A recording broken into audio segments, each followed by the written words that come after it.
The second matter I picked up on was that of noise. Noise was a fairly common theme with the deputies.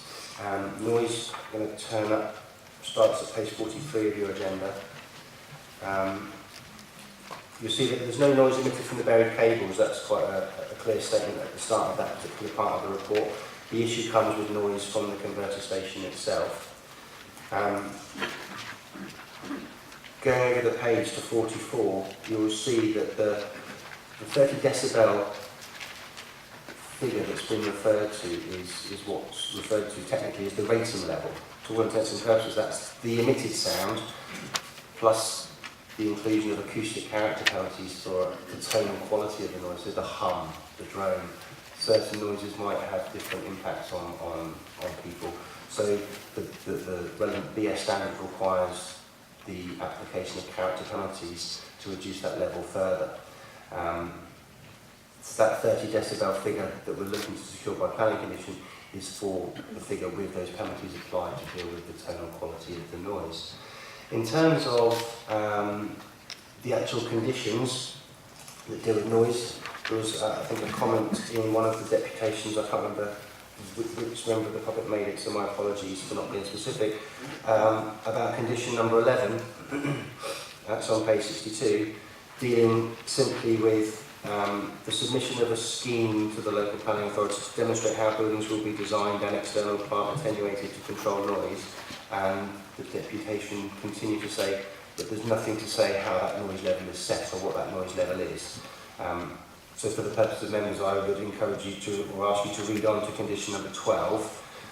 Condition number 12 sets out the buildings and also the noise, the rating level of noise, so that's that actual noise with acoustic character penalties applied from the converter station shall not exceed the 30 decibel figure. So that's in the second of the three noise conditions.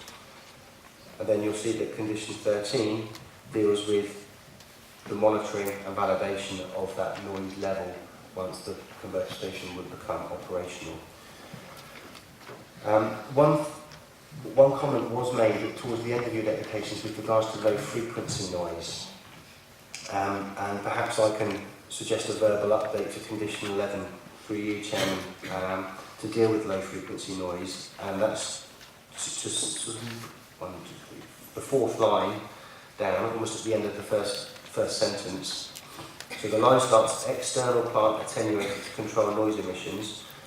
At the end of that sentence, add including low frequency noise. So that will pick up and hopefully deal with that particular comment from the deputy. Comments were also made by members of the public with regards to ensuring compliance with planning conditions.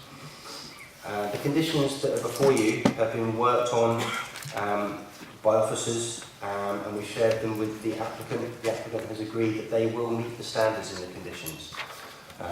So the figures are at levels the applicant has committed to achieve. If they don't, then the local planning authority has their normal powers for breaches of planning conditions. We can deal with that should that arise.